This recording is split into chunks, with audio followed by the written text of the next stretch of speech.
जंगल में 2 दिन से लगातार तेज बारिश शुरू है। सारे पंछी अपने अपने घोंसले में बैठकर बारिश का मजा ले रहे हैं। जिन पंछियों के घोंसले पक्के हैं, उनके लिए बारिश बहुत अच्छी है, लेकिन जिनके घोंसले कमजोर और बिना छत वाले हैं, उनके लिए ये बारिश जरा भी अच्छी नहीं है।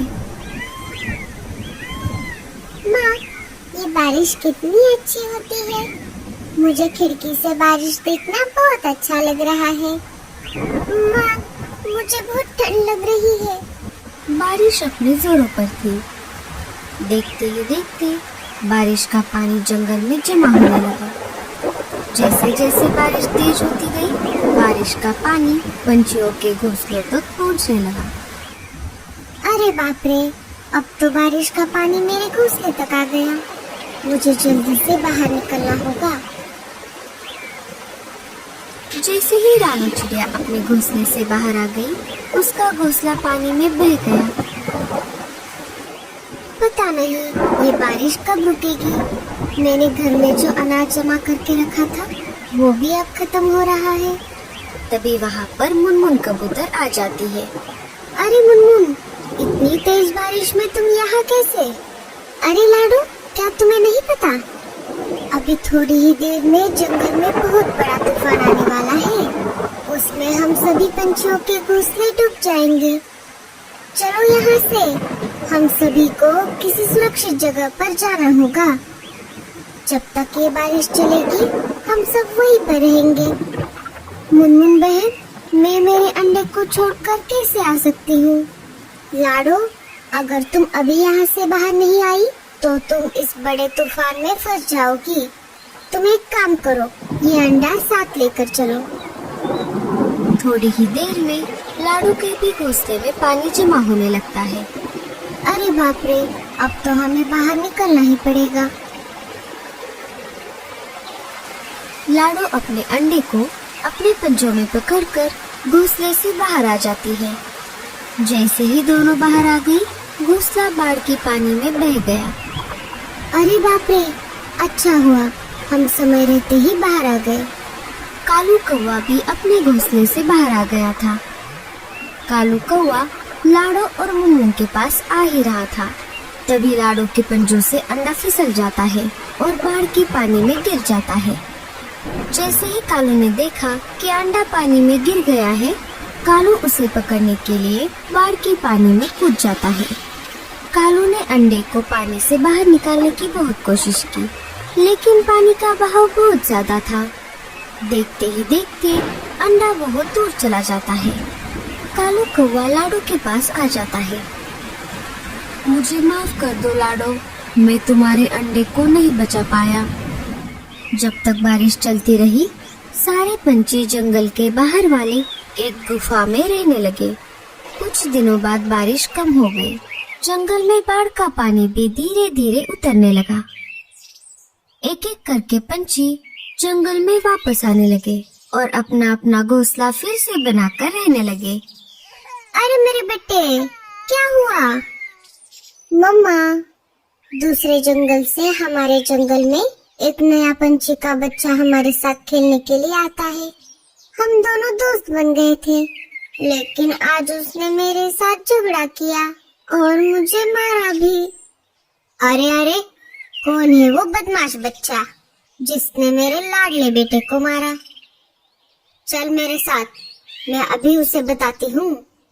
नहीं मम्मा, वो मेरे साथ झगड़ा करके अपने जंगल लौट गया। जग्गू, मेरे बेटे, तुम चिंता मत करो।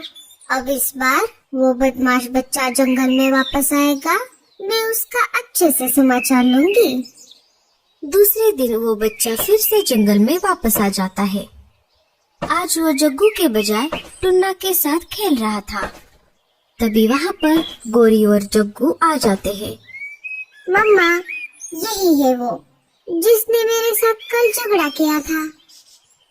क्यों रे बदमाश, एक तो तू दूसरे जंगल से आता है और हमारे बच्चों के साथ झगड़ा करता है। क्यों मारा मेरे बेटे को?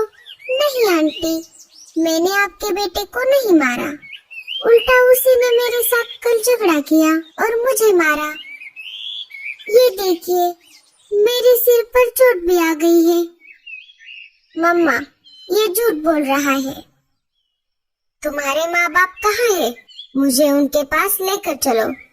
मैं उनसे तुम्हारी शिकायत करती हूँ। मेरे माँ बाप नहीं है। मुझे बचपन से मेरी दादी ने संभाला है। अब तुम इस जंगल में खेलने के लिए नहीं आओगे। चलो, जाओ यहाँ से, भागो यहाँ से।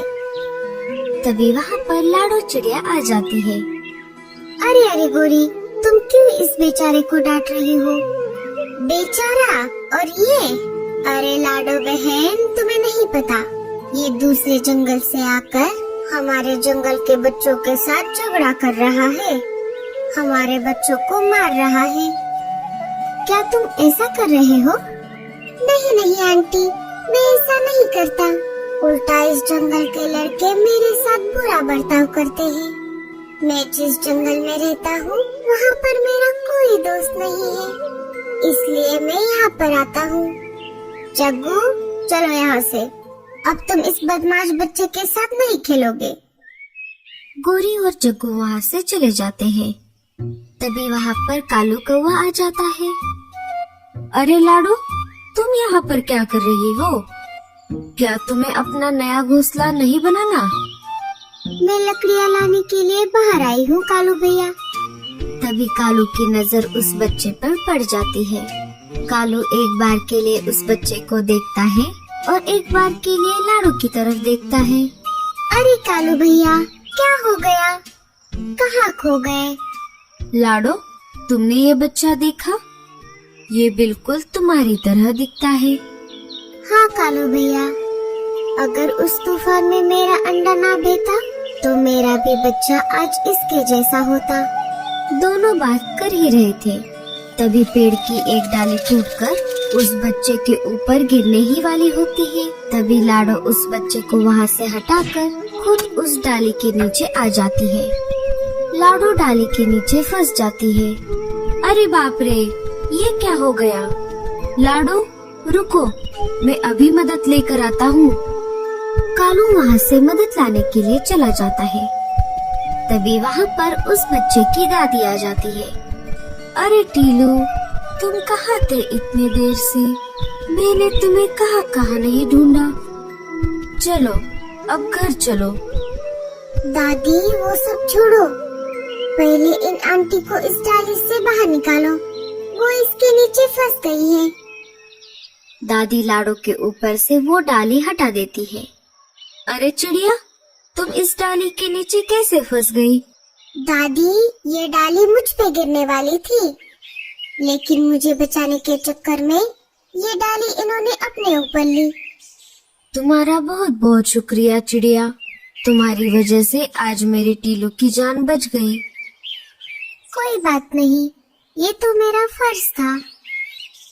दादी, एक बात बताइए, आपको ये चिड़िया का बच्चा कहाँ पर मिला?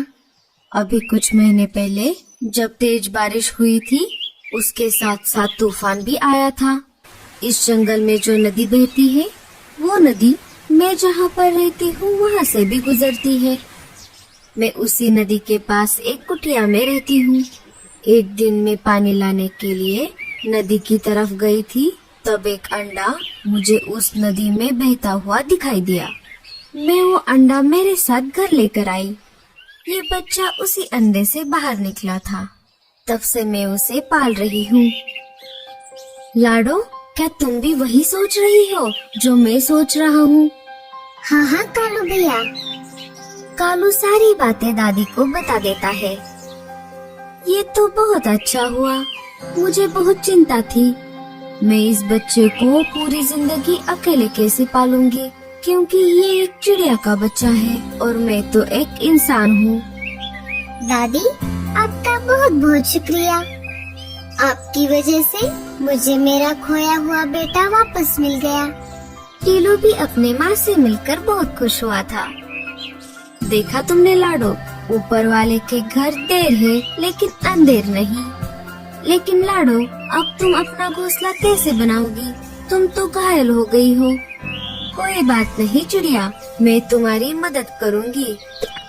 चिड़िया, इस शीशी में जो पानी है वो कोई मामूली पानी नहीं है। इस पानी को तुम जिस किसी भी चीज पर छिड़कोगी वो अपने आकार से 100 गुना ज्यादा बड़ा हो जाएगा। अब मैं चलती हूँ। मैं तुम सबसे मिलने के लिए दोबारा आऊंगी। दादी को टीलू को छोड़कर जाने का मन नहीं कर रहा था, लेकिन फिर भी वो दिल पर पत्थर रख के वहाँ से चली गई। लाडो उस पानी को पास वाले एक पेड़ पर लगे एक सेब पर छिड़कती है। थोड़ी ही देर में वो सेब अपने आकार से 100 गुना बड़ा हो जाता है। गूंगा मौसी उस सेब को पूरा अंदर से खा जाती है और लाडो के लिए एक अच्छा सा घर बना देती है। लाडो और टीलू उस सेब के घर में खुशी खुशी अपनी जिंदगी बिताने लगते हैं। तो दोस्तों, कैसी लगी आपको हमारी ये कहानी? हमें कमेंट्स में जरूर बताना और स्टोरी अच्छी लगे तो लाइक और शेयर जरूर कर देना।